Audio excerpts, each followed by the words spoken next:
welcome to the Soulestic podcast. I am the host of Soulestic Intelligence Podcast. My name is Amelie, and I am happy to bring you this transmission.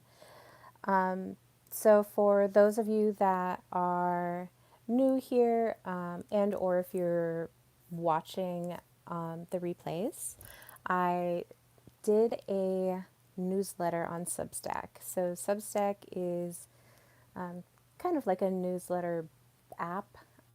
You're welcome to pop in and check it out. It's soulestic.substack.com. I don't think I could pop it in here, but I'll put it in the show notes after. And this last week, I was working on an article for the newsletter of what are the 9 competencies, emotional competencies of the attractive man. And this is from a female perspective. So hopefully it helps. I got some feedback that it was really helpful for the men who were reading it. So that was really positive. And I just wanted to sit and maybe have a little bit longer form chat about some of the points that I'd made, because the points I had made, let me find them here. Let me find my article. So it's soulestic.substack.com. And if you are on Substack, please go ahead and give me a follow. That would be awesome. It's kind of a newer, well, I just heard about it recently, so it's been a couple weeks since I heard about it, but it's a newer program or newer app out there. Lots of interesting information. So, okay. Let me make this big.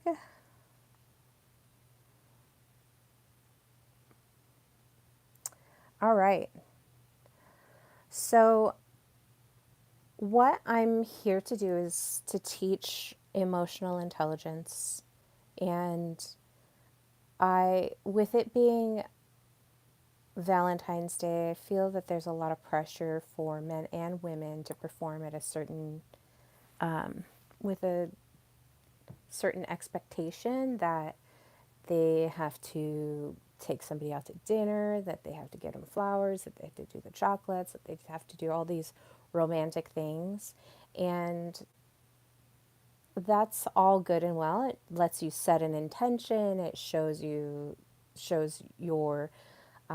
potential partner, somebody that you're going after, that yes, I am interested in you, especially if you get them flowers or something that will remind them of you as they sit there. Or maybe not. Sometimes it is unwelcome. And so we'll kind of dive into why it's not welcome, why it is welcome. And sorry, second cup of coffee, I've got to have it. And really, the output or the intention of any of these pursuits is to finally have a union in which you're delighted in, which you're happy in. For a woman, it is to feel love. For a man, it is to feel trusted and respected.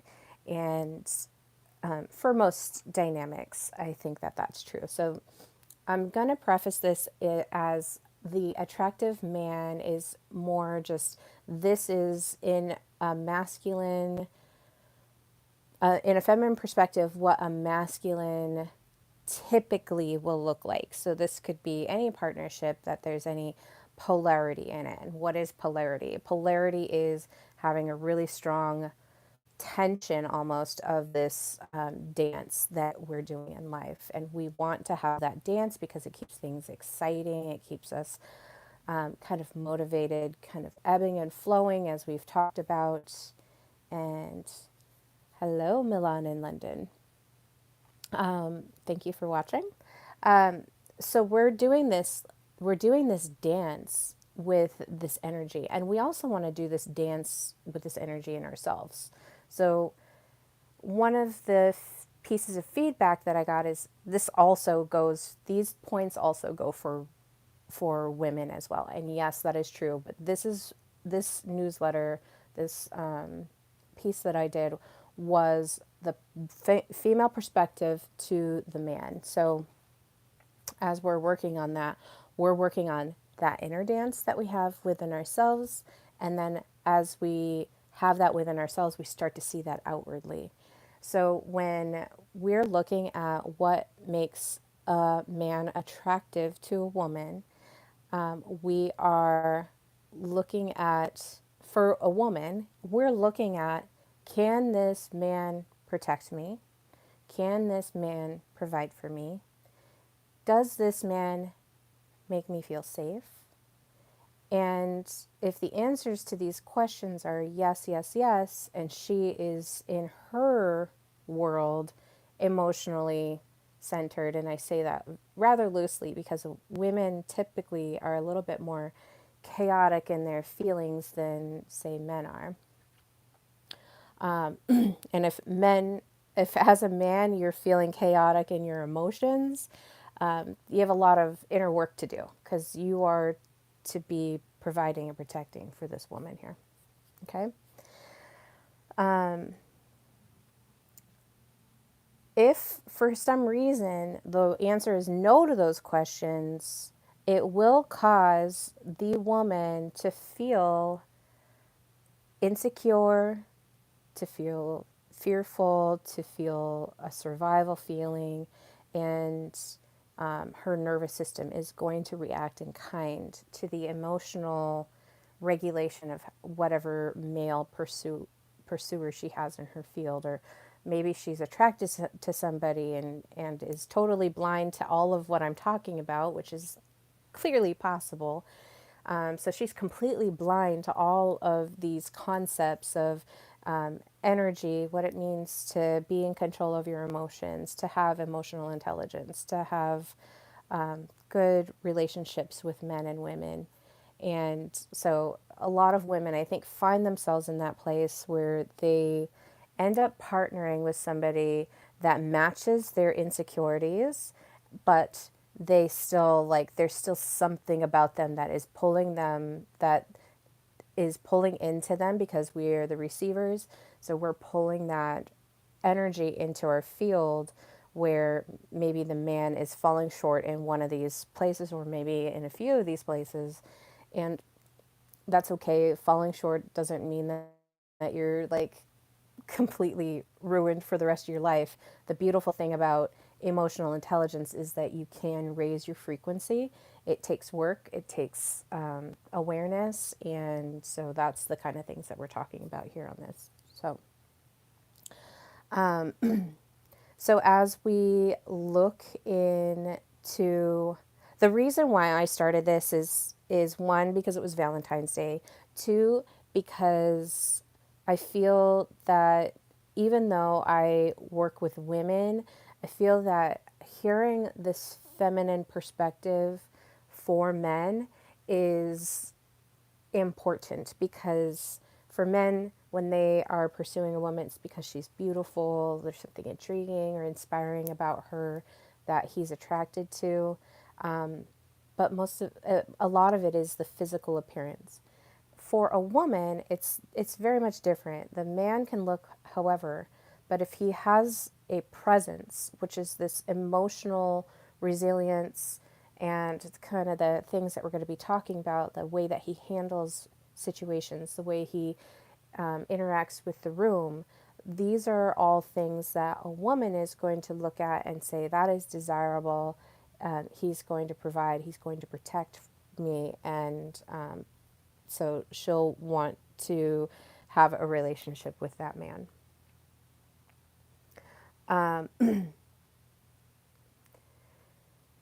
So because I am only speaking from my perspective, when I'm looking at these things, it's coming from my experiences and my perspectives, and everybody's going to have a little bit different of an opinion on it. But I want to say that I've been doing a lot of inner work, so a lot of shadow work, which a lot of my podcast topics before have been on shadow, on what makes a villain, on these darker archetypes that we hold in our systems and how to overcome them.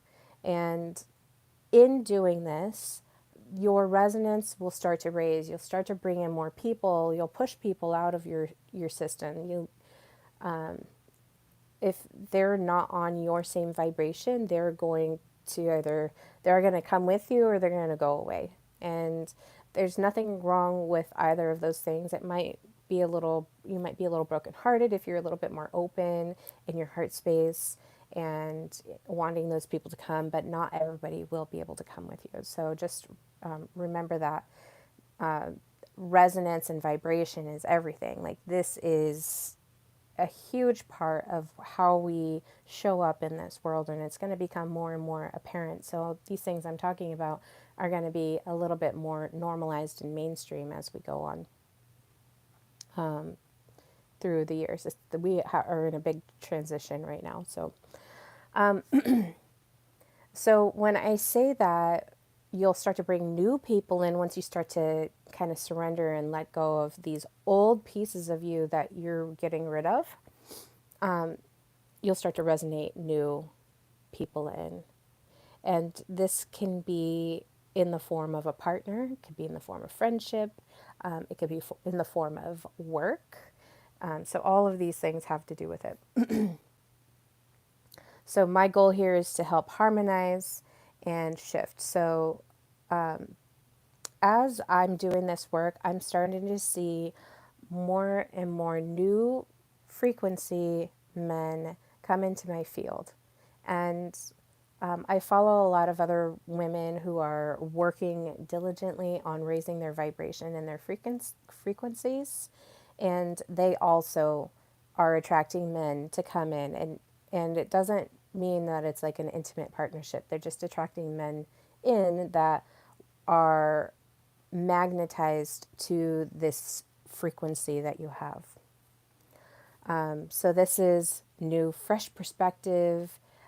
There's a lot of surrender that goes into it. There's a lot of letting go, and that is part of the shadow work that I talked about in episode 6. So this is episode 11. So here's the first one. I kind of had it as a countdown. So the first one is playfulness and humor. And I used Rhett Butler from Gone with the Wind, which is my favorite movie. So I used that character to kind of describe some of that humor and playfulness that he had with Scarlett. So Scarlett was she was raised on a plantation. I think it's in the mid 1800s, so right before the Civil War, and that's when they had first met. And it's a little bit of a lord and ladies style of an era in the South. And she had fallen in love with her neighbor, Ashley Wilkes. And he was intended to marry his cousin because that's just what they did. We're not going to be chatting about that. We're going to be chatting about Rhett. So Rhett was actually a little bit of an outcast, but he was good humored. He was playful. He was very much a ladies' man, which was very much looked down upon in that time. And but he was pursuing her, and he kind of teased her a lot, knowing that she had this secret romantic intention of wanting to be with this Ashley character. He joked with her, and even when he was going to war to fight for the South, he was still joking and teasing her. And she played offended, and she probably was to a certain degree offended, but she always remembered him and how much he desired her. So she kind of, there's this really strong polarity in this playfulness and humor. It's not done in with mistreatment or abuse or anything like that. It's just done in good humor. That there's these little jabs, but then there's also this playfulness. These little jabs of like, oh yeah, I'm a very competitive person, and so was the Scarlet character in the book. She was very competitive. She always liked to win. She liked to be one up, and so this is a place where playfulness can come in, where you have this like kind of competition. There's this like back and forth of of a relationship, and so it makes it really fun if you can do that with taste. There's definitely, I've seen some pretty terrible things that men have done to women, where they use their affections as a weapon. And so there is a dance here that we have to look at. And if done right and in a certain amount of time, you can pique the interest of the woman. So a lot of times women are bombarded with all kinds of male attention, but if you can set yourself apart by making her laugh, which is, it releases a lot of endorphins, the laughing, it reduces stress. And if you can keep her laughing, then you can definitely, like, you're stimulating her brain, and that opens up the pathway to her heart. So if you're wanting desire, I can't remember who said this, but it was so true. If you want to get to a woman, first you get to her intellect, and then her heart, and then she'll blossom for you. So these things are super important when we're doing this dance with the woman. When there is an element of playfulness, you see it in the movies all the time, like 10 Things I Hate About You. Like, that main character, actress, did not like the guy that was like pursuing her. But over time, as he's like doing all these grand gestures, she starts to open up. So we love to laugh, we love good humor, and we love to be, especially if you're in a group of people and you're able to amicably like make the group laugh, it eases even more. So then the walls that we normally have as women are being kind of brought down. The next characteristic that I want to talk about is protectiveness without control. So, control comes across as insecure, fear, possessiveness, almost like I own you, you're not your own person. And some women will find that attractive. I would caution to say that likely not in they're likely in their own fear of abandonment. Maybe that is a huge, for the woman, that is a huge thing, and it could be same for the man.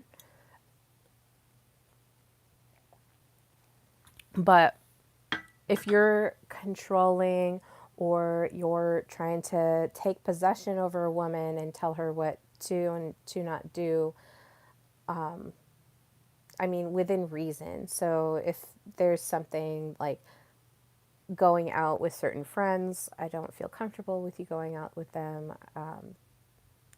I want to make sure that you're protected. That's going to come across as less controlling or possessive, as just, I want you to be safe. I want to make sure that you're safe and secure and stable. If you're able to provide this security and the stability in your relationship, let's say that you do have somebody that you're partnered with, If you're able to provide this stability and safety and security for her, then it will open up in her, she'll be able to rest. And I talk about it pretty often, is that central nervous system is pretty key, and I think is something that we all need to look at, because there's so many women these days that are caught up in the fear response. So they're fight, flight, freeze, or fawn, and they're sitting in that. They're not safe. They don't feel safe and stable and secure. And that is the responsibility of the male figure or figures in their life to get them to that place. Because once you're in that parasympathetic state, then not you're probably going to have stomach problems because you're not able to digest. Rest and digest is in the sympathetic nervous system, and that's where we want to be, is in that sympathetic nervous system. I think I got that right. Sometimes I get that all whacked out, but we want to be in rest and digest. So the man who is able to protect a woman without controlling her, without putting any fear into her, and to allow her to blossom and be herself, is going to see more of that woman's beauty. Because other than that, we're frozen. If we're frozen, we're not at, we're not at our full expression of ourselves. We're protecting, because there's nobody outside of that protecting us. And that is emotionally, physically, mentally, and even spiritually, can go up to there. So that man has this responsibility to protect her, but to do it without enforcing control or possessiveness or even abuse into her situation. I used I used a cowboy. I think a cowboy is a good, kind of cool-headed. He's there to protect, and and take charge of the situation. And I think that a lot of the times that's in that wheelhouse. I also think of knights who go out and they protect the damsel in distress, because the damsels are very, very protected, and it opens a beauty that otherwise lays dormant. So this one is important, and I hope that I gave it a lot of good feedback, because I think it really is an important characteristic to practice and hone in on. One of my feedback, one of the feedback that I got, is that this one is particularly difficult to do, almost because you feel like if you do something a certain way, like we're looking at social media, and how are you going to get a woman to not be fed poorly in social media when she's your partner and you're trying to protect her? And how does that come across as not being controlling, is if she's on her social media all the time, just scrolling away and kind of being influenced by that. We need, we as women need to understand that we are easily influenced, because we are receivers, and we are very targeted in marketing and media. So we as women, if we're in a full divine union with a man, we need to heed his words. Not everything, not to the point of abuse, and that's why this is really important. The protectiveness without control is really important, because we want to heed what he is saying and also still maintain our personalities. Because we when we're fit to blossom and be our amazing selves, like we're creators, so we can create a lot of beauty in the world. So moving on, the next one is adaptability. And adaptability is important because you never know what life is going to deliver to you. So you can wish for things, you can want things to happen a certain way, but the way that it happens, there is likely going to be something that is going to throw a little wrench into whatever the divine, whatever that plan is that you thought that you were very secure in that plan. When I think of a man lacking adaptability, I think of a man who, when faced with a challenge, basically falls apart and is kind of crumbled in his state. When I think of a man that has a great deal of adaptability, he is kind of moving and dancing with the stream of life. And I've seen men in both of these situations, and I will say that the man who is able to adapt, who is figuring out a new pathway and a new solutions, because men have a really deep, great capacity for solving problems. And adaptability is showcasing how he solves the problems.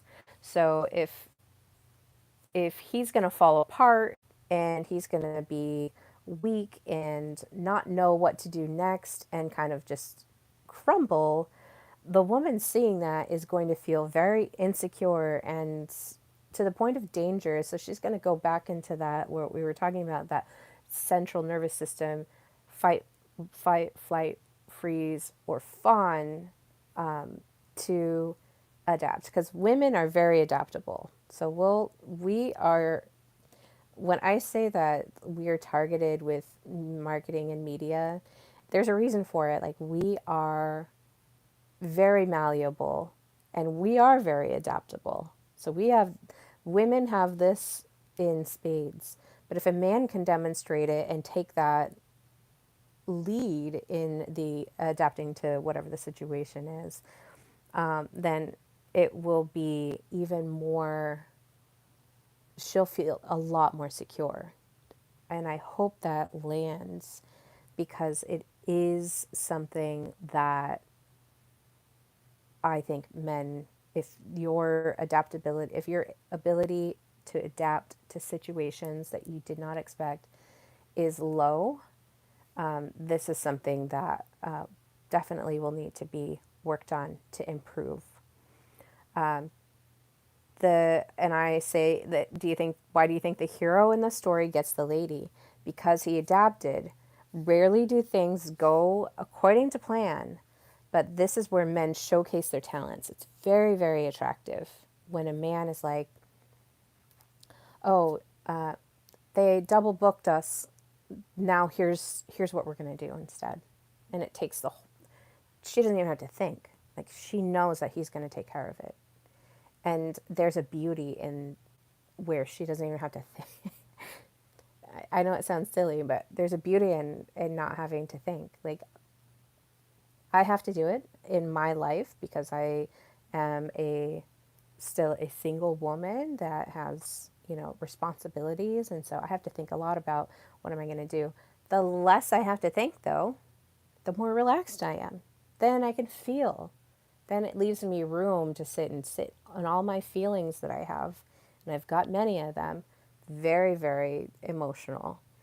Not in a negative way, but just as a woman, I'm very emotional. And I think if you're lacking in this adaptability, you're going to have the nagging wife, the untrusting wife. She's not going to trust you. And that's really like what men want from their women is to them to trust them and to believe in them and to think that they're going to take care of these situations and she doesn't have to worry about it. Very attractive. All of these things are very attractive, but there's a reason why these are all in here. Is if I don't have to think about it, great. I'm trusting you, and you're leading me into. I just trust you. I'm following you. I'm submitting to your leadership. I'm submitting to your vision because I trust you that your adaptability is high enough that in those situations you're not going to have to, unless for some reason it's really extreme and you're like, what do you think? What do you think I should do? Like, what it, what do you see in the situation? But not always like taking her advice either. But you're just like inquiring on her wisdom. This is going on. It's kind of a serious thing. What do you what do you see in this situation that I'm missing possibly? And that's where she can come up with her creative ideas or maybe her perspective and provide that. But then at the end of the day, he's making those decisions. Okay. The next one, so on our countdown, so number 6 is assertive communication. So this is a man who clearly expresses his needs. He clearly expresses his desires, and he has really clear boundaries of this is where I'm at, and I'm not moving from this unless I feel like unless I think it's necessary. And this, I think, is possibly the most attractive. So, communication in a relationship is so vital and so important. And from some of the articles, some of the forums that I've seen, it appears to me that not a lot of women are able to effectively communicate with their spouse. And then vice versa, he's not able to communicate with her. And so now you have all of this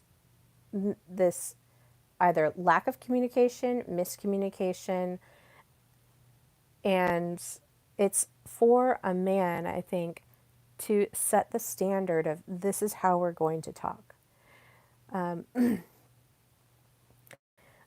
A man who can say what he wants is attractive because then the woman is not sitting there trying to guess what the heck is this man up to.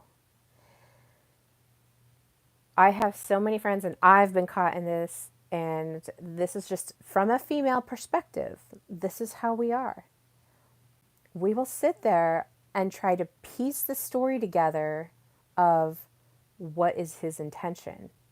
So if he's not assertively communicating clearly with what he wants, what his end goal is, what the at the end of the day, like, where do I stand with him? If he's not effectively communicating that to a woman, she's going to sit there and fill in the blanks.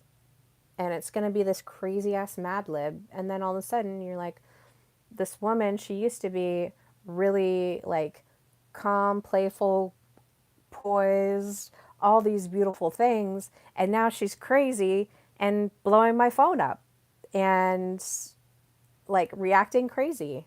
It's probably because you're not effectively communicating with her. You're not assertively saying, this is where we stand. This is where I want to go with you. This is, and this is the end. If this is not something that you're interested in, that's fine.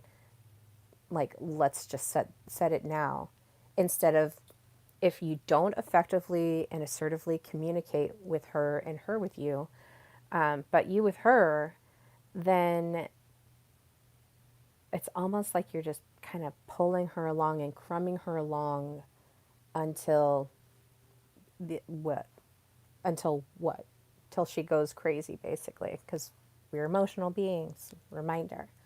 Women are very chaotically emotional.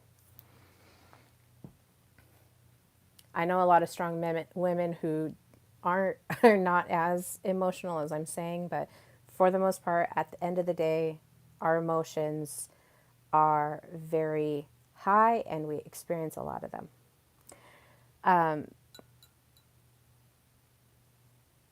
So when I say that women act like this, I've seen it happen over and over again, and I've been in that situation where I've acted like that. Me, even now, can go through and like, oh my gosh, what is he thinking? Does he even like me? Let me trying to like piece together some of these other things. I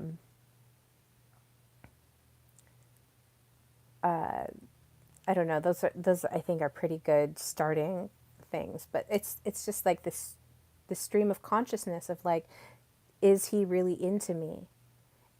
And if you meet a man and he's very clear on, this is what I want from you, what do you know, what is your thoughts on that or your feelings on that? He's going to take all of that guesswork out. Okay. So pretend that I'm like this girl and I'm like, oh my gosh, I don't know if he likes me.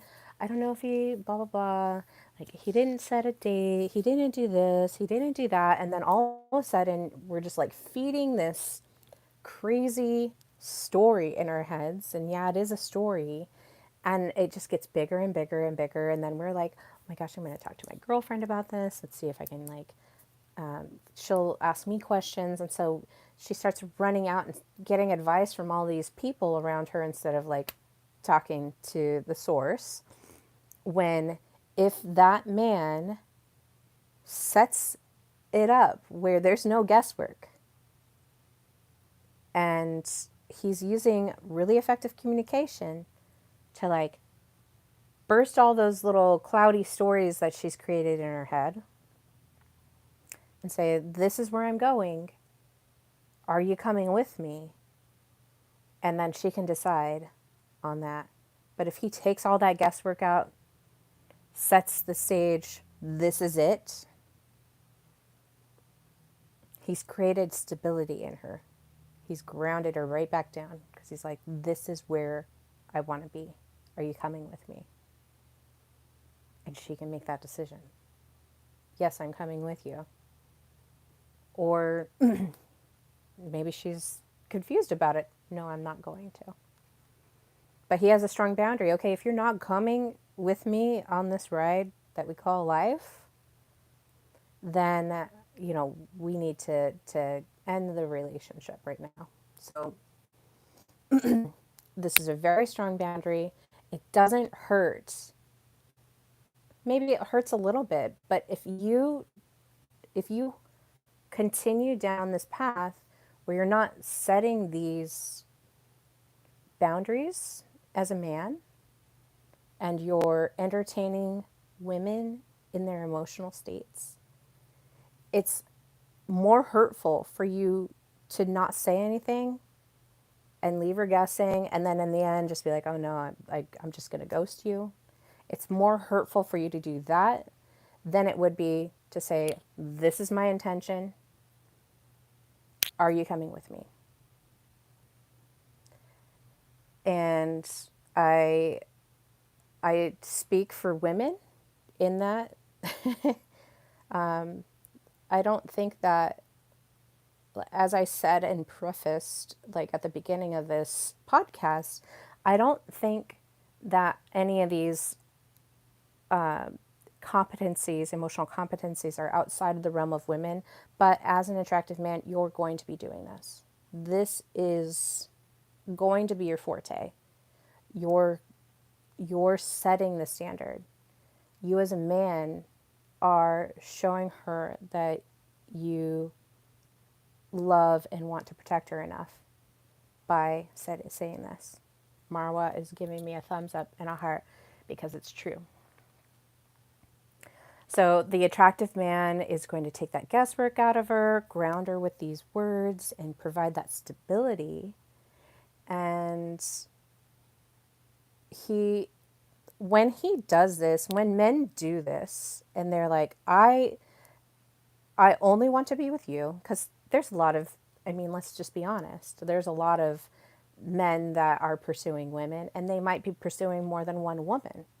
But if he's like, intended, like, you're my intended, and he's put establishing these boundaries, he's getting even more so this consent from her, which is even, I think for him, it gives him a, oh, okay, this is my one person. And then it stops her, like all of a sudden, like all the other men in her life are gone, because now this attractive man with his boundaries is coming to her, saying it clearly, and ahead of time, he's establishing this consent and is knowing, like, yes, this woman is wants to be pursued by me. Now I can focus my intention on leading her.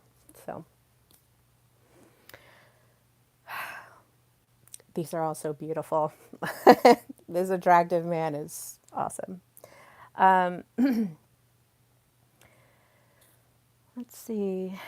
Okay, I think I went through that one really clearly. So we'll move on to the next piece, which is authenticity. So authenticity is a competency of an attractive man where there are no masks. There's no fear of judgment. This man is real. He's an honest man. You can look at him and know that there's no pretenses, there's nothing hidden, there's no outside storyline where you're confused about maybe his stories or his backgrounds. He's always sitting in his authenticity, his sitting in honesty. Men who are not in this are likely playing games. They're they're performing something. They're wearing masks, and our attractive man is not doing that. He's self-accepted, and he has the self-confidence to hold in his authenticity, even if he is vulnerable. And this high level of awareness and security and confidence that this man is holding is going to stand out alone in itself. So I mentioned the attraction here is he will not mold himself into what the woman wants. And I feel in this day and age, especially with the influence of social media, a lot of women are attempting to, well, they get a man, okay?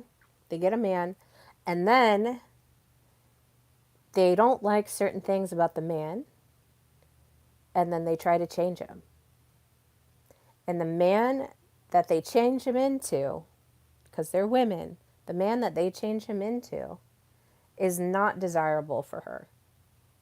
She may think that she wants these things, but it's not desirable for her. And the thing that is not desirable is that she doesn't really know what she wants, so she's changing him. If she knew what she wanted at the get-go, the man had good communication, had really strong boundaries, he would say, "This is who I am. Are you coming with me?" And he would be able to root out things in her. You're trying to change me into this person when I was very clear about this is where I am, this is who I am, and I'm not changing myself for you. So he uses his character and his energy to impress. He's not sitting there that's moldable by men or women in his life. Could be his mother. I don't know. But he stands in his authenticity, and he takes accountability for even his um, his shortcomings. He'll take accountability with that, and he sits in honor in that. Um, I think women who are getting into relationships and they're out of harmony with themselves, and then they're out of harmony in their physical relationships, because that is kind of this mirror that's shining from within of, yeah, this situation's not working. I mean, I say I see it all the time. I do see it all the time in these forums and in just in discussions with women. I see it all the time where they're dissatisfied with their partner, and it's like, you know, you hear them, oh, I wish he would do this, I wish he would do that. And any man that is in his authentic character, that is listening to his woman and hearing what she has to say, and then solving that problem through adaptability or through his assertive communication, or some of the other characteristics that we're going to talk about, or competencies that we're going to talk about, he would be able to stand in honor in those things. Our our guy would. So the authenticity shines as his bright light, and this is a rare form of masculinity right now. Is this authenticity? I think a lot of us are so influenced and swayed by public opinion because we don't want to be caught out. I think when I say he takes accountability with honor, is it's very rare to see a man say, you know, I was wrong, I changed my mind. And that is so important. I was wrong, changed my mind. Or I know that you don't agree with this, but I'm still standing firm in my position in it. And it's not, he doesn't do that where he's like insulting everybody. He does it as, this is who I am, this is what I believe, and I'm not going to move from this, or I was wrong in this and now I've changed my opinion on it. He's very firm and very solid in who he is as a man, that the opinion of the public or the opinion of his woman or anybody in his life that's trying to mold him and change him, he's not going to. He's not going to lay down his arms and surrender. He's going to stand firm in his authority.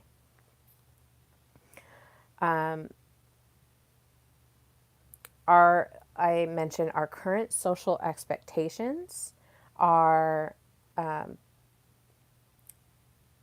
we seek approval, we suppress emotions. This is true for men and women, is we suppress emotions and conform to external expectations. So a man who does not fall into this category is being in his authentic self. He's done his research. He's done his search, whatever is in his life, and now he's going to stand firm in that. He's not moving. He's immovable unless for some reason he finds something that can change his mind. He stands very firm in that, and that is a very rare form of masculinity. But it is something that will set an attractive man aside. So if he is standing out from the crowd, he's embodying this beautiful influence of just being himself. He is embodying confidence in and a certain strength of character of, I'm not moving from this, which is very attractive for a woman. We're so adaptable that, you know, if if a Viking horde came and conquered, you know, the town that we're in, we're like, okay, we're gonna go with you. We go with the strength. We go with the winner. But if the man is holding himself in embodying that strength, then he is very attractive to the women around him. And the other thing is he'll have a certain emotional depth So he'll have certain feelings about things. He'll have certain, we were talking about suppressing emotions. He feels his emotions and holds them in a depth. He's not like, he's not crying every time like something terrible happens, right? We don't want like, we don't want men that are like just succumbing to their emotions. We want them to recognize their emotions, feel them, and then release them so they're not swaying them in their decision making, because they're in their logical thoughts, not just completely wrapped in their emotional feelings. I know that sounds weird, but we'll move on to the next topic because I think that will give it a little bit more context. So the next piece is empathy. So empathy is being able to tune into the feelings and to the current situation in a room. It is it is listening to people so that they feel heard and valued, and the the empath is able to do this, or somebody with empathy is able to do this. I'm very highly empathetic. I have high empathy. It's like one of the top frequencies that I have on my chart. And I can see how how having such high empathy has a certain sway and effect on me emotionally. So if I'm in a room or if I'm in a situation or if my son comes home, I'm like, oh, there's something off about him and his demeanor because I'm like watching him. Like, I mean, he's my son, so. But I can tell if something is bothering him, and then I can kind of ask that question of what's going on, you know, let's see if we can resolve it, or let's see if you can resolve it. So we just kind of bring it up and talk about it. He's 12, and so being a 12-year-old young lady or young man is a very difficult time. Just hormonally, I think it's a difficult time. So he has deep empathy, but it's also not like preventing him from it's also not preventing him from making sound decisions. So when a man has empathy, it hopefully is not like so deep that it's like gone to people pleasing and kind of not putting himself first, because that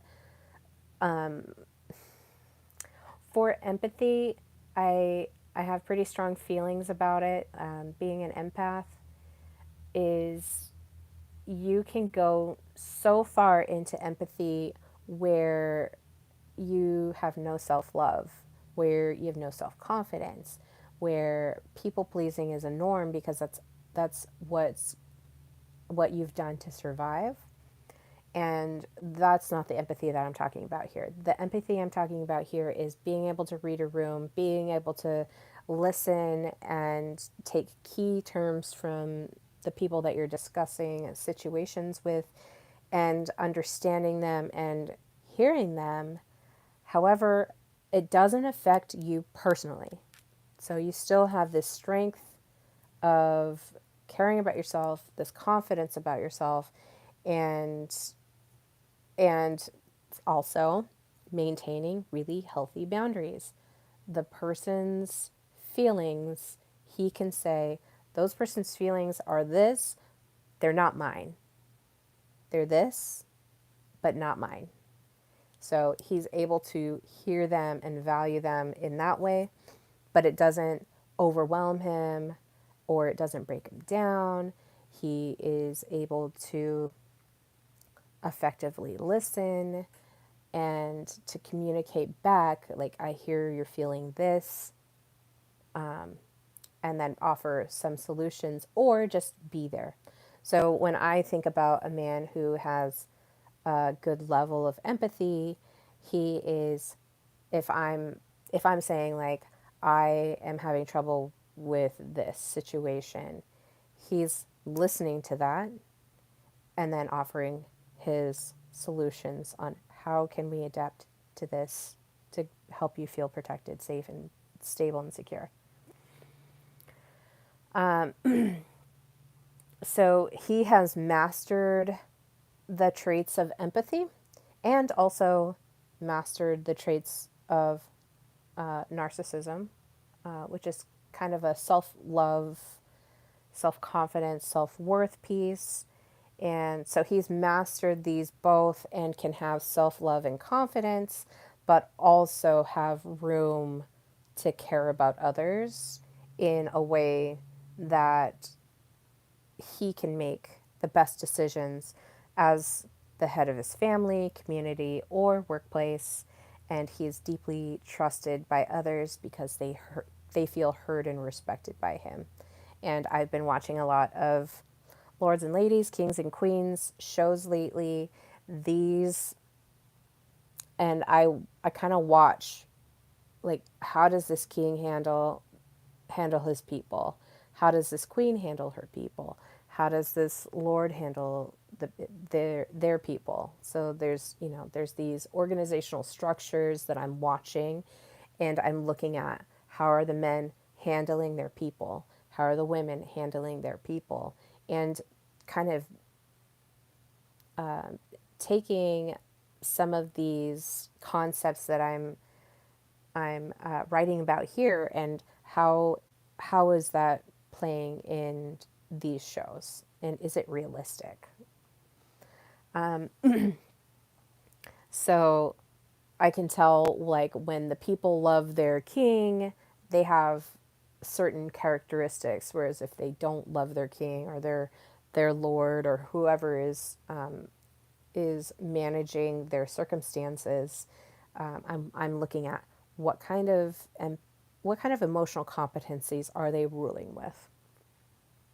So he is using empathy in a positive way and in a way that he's going to be respected by others.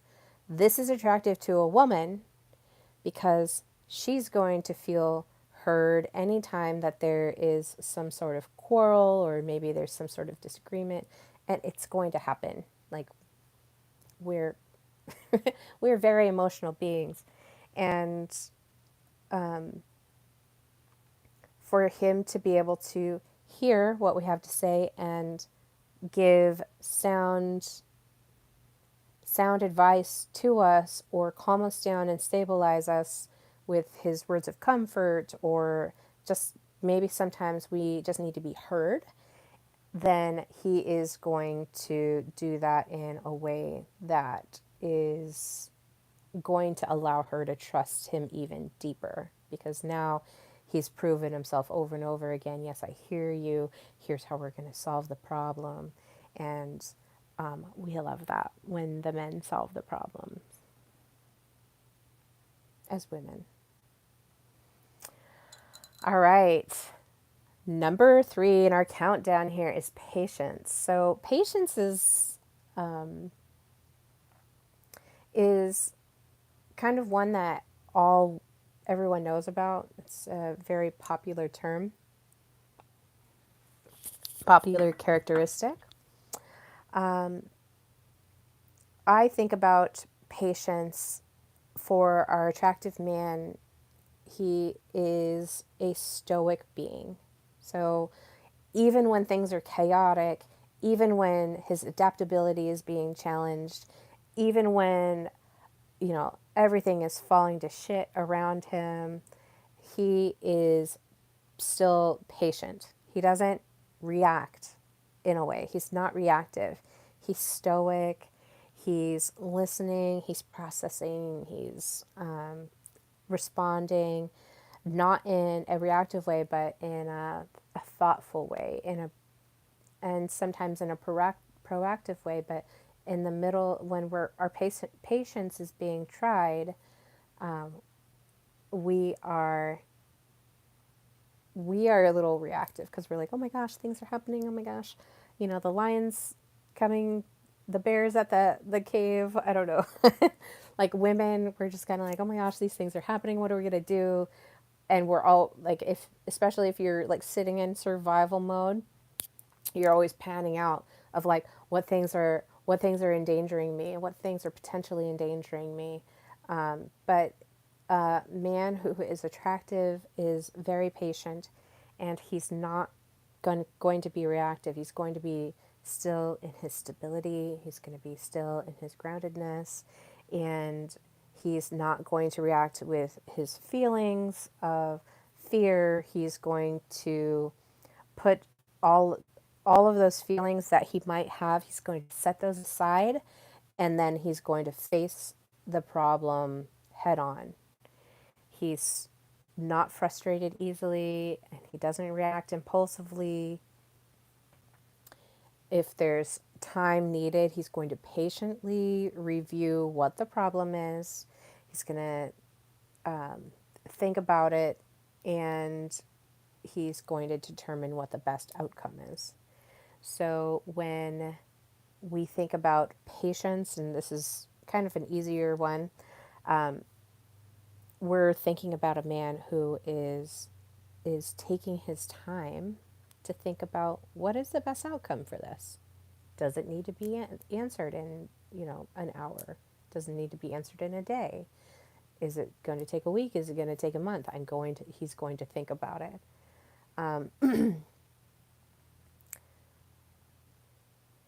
Him being calm in this situation of where a woman might be a little like kind of getting a manic feeling, or maybe even if he's like, look, I'll handle the situation, just, I need some time to do it.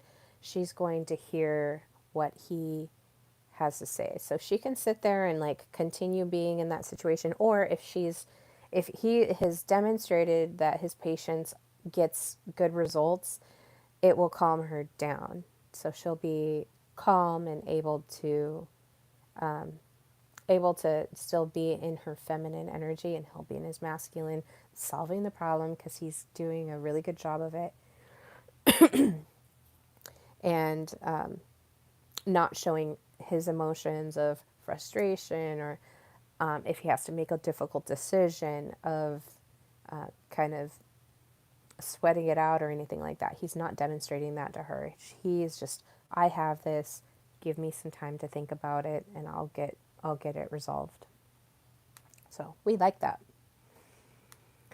All right. So down to number 2, we're almost finished here, is self-confidence without arrogance.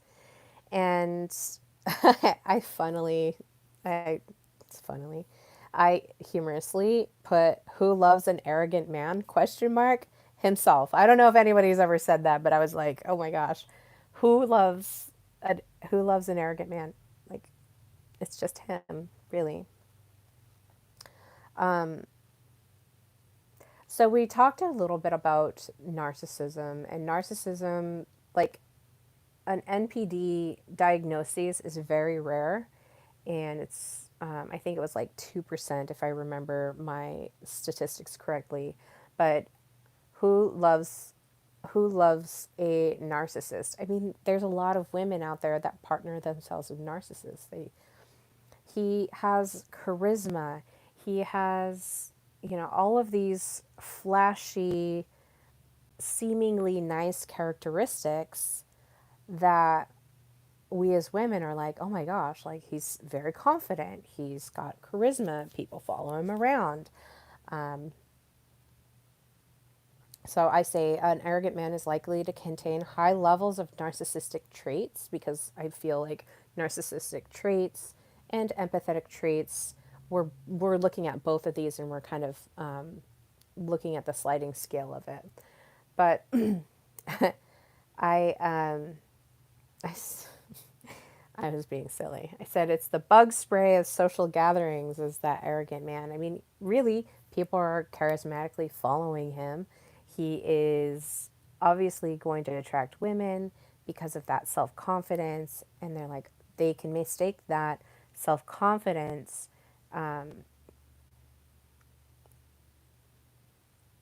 they can mistakenly see that arrogance as self-confidence, and because it kind of is. I mean, it's, let's talk sliding scales, like it really is, like a man that's very confident in his abilities to get things done.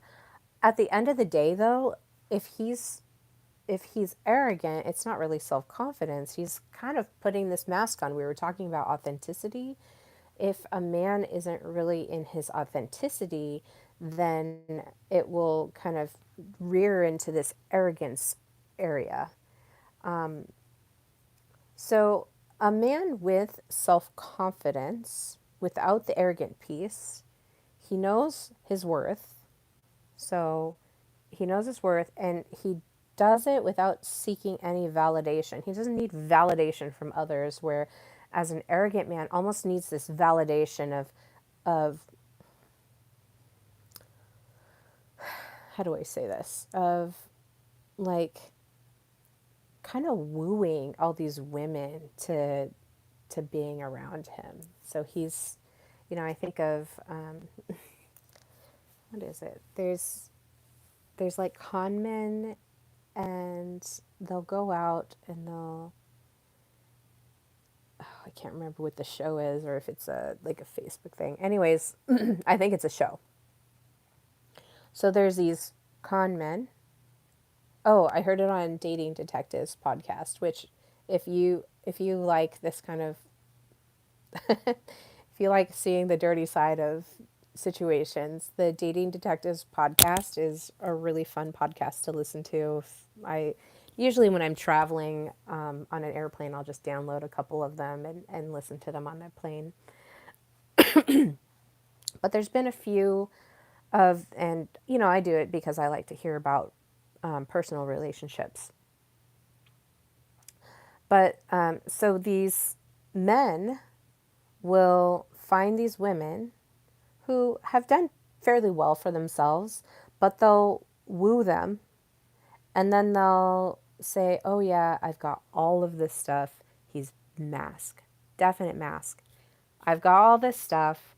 My and he'll take them out on expensive excursions and expensive dates, and buy them whatever they want, and do this wooing process. And they've cleverly named it. The gals that run the Dating Detectives podcast have called it dog fishing. So this is dog fishing.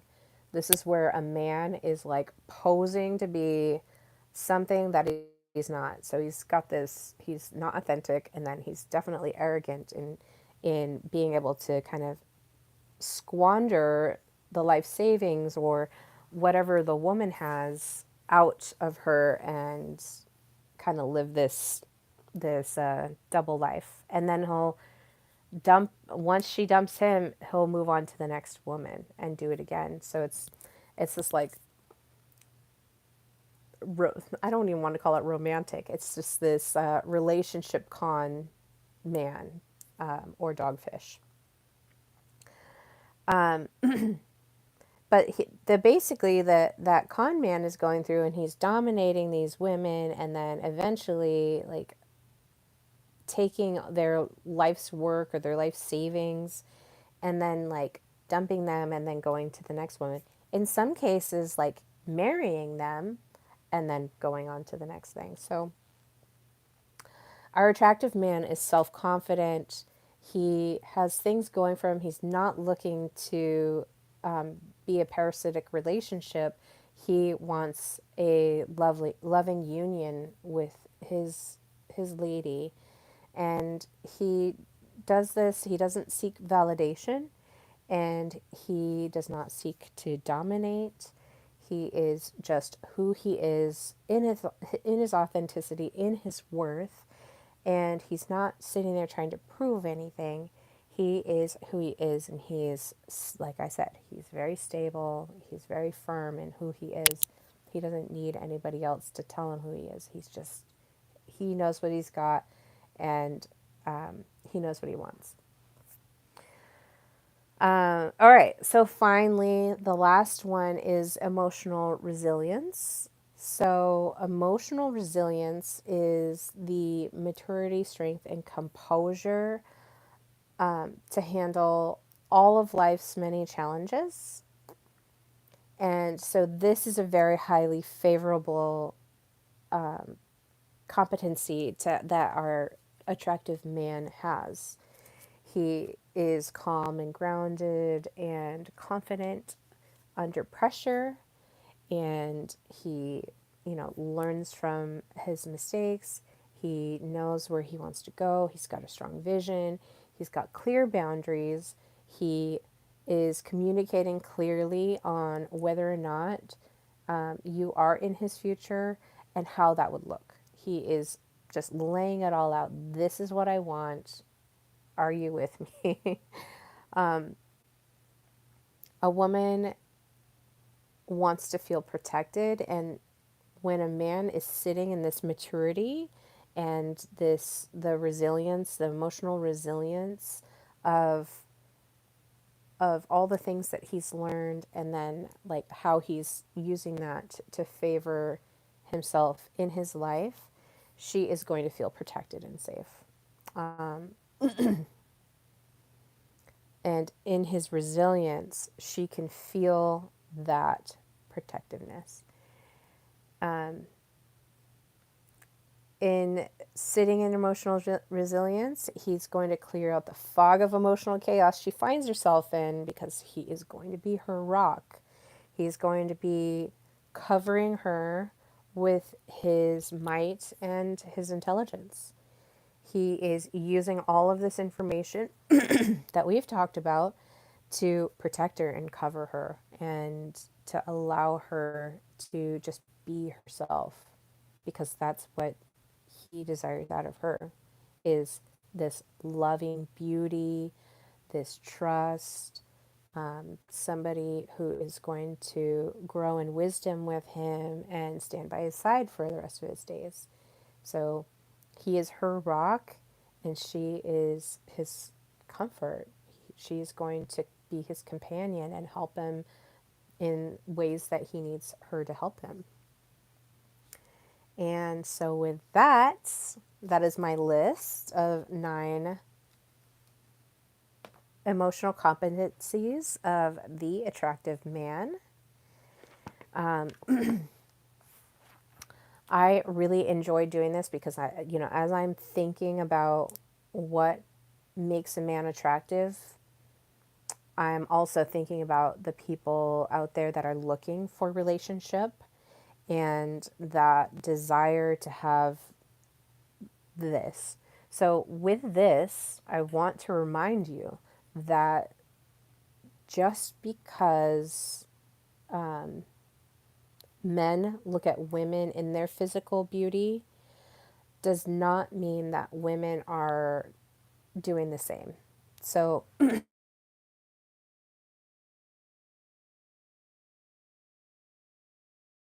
I got a phone call. Hopefully, you guys can hear me. So, for a woman, when a woman is attracted to a man, his physical characteristics are not going to be the end all be all. If a man was, let's say,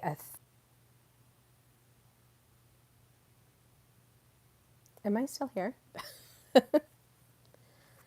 Sorry, I got a phone call. All right, next time, do not disturb. All right, I can see that it's still going. I apologize for that. That was weird. Okay,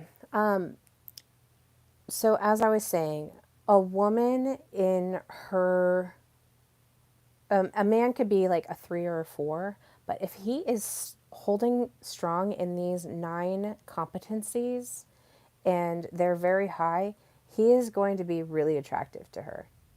Like over time, the playfulness and the humor is going to kind of melt away some of that, and he's going to make her laugh. And then in that, he's going to find the affection that comes from that. And what do I mean by that? Like the woman is more able to look past the looks and see the security and the comfort. And I think that when we look at all of these competencies, particularly the authenticity, and in thinking about the playfulness and humor, if he's able to make her laugh, he'll eventually shine in her eyes of like, this man is going to take care of me. This man is going to provide me stability. And it's going to allow me to serve in my best expression as a female, as a feminine, divine energy. And so I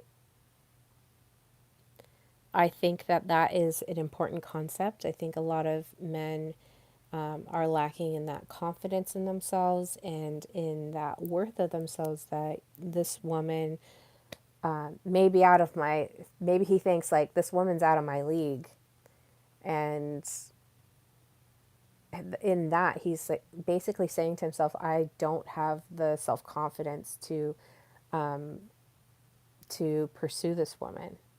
When really, if he had confidence in himself and is like, I I want to give this woman a beautiful life. I want her to be in my life. And he pursues her, and even if she says like, no, not interested, no, whatever, if he's still able to keep this element of playfulness and humor, I think that'll help kind of bring down her walls of like, oh, okay, this man is safe for me to be around. And then in that, he can start demonstrating, like, I have all these beautiful emotional competencies that are going to protect you. Then she'll start to see him in a different way, because we are feelings beings. As women, we're like in our feels. And just because a man is like incredibly attractive does not make him emotionally competent. And we see things in emotions, whereas men see things in physical beauty, and that's fine. But that man and like, I think over time, you become even more and more beautiful, because these characteristics, these emotional competencies, start to shift your frequency. And then as it shifts, it raises up higher, and you become more beautiful in more ways than one. Our physical appearance is just a little, it's just temporal. We have these emotional, mental, and spiritual bodies that are also a part of this energetic being that we are as ourselves. So, all right. Well, that concludes my discussion on the 9 competencies. I want to invite you, if you have not yet, to subscribe and follow here and on Substack. So, here on YouTube, Substack. I'm also on Instagram and Facebook if you want to follow me there. I'll put all of the contact information with the links.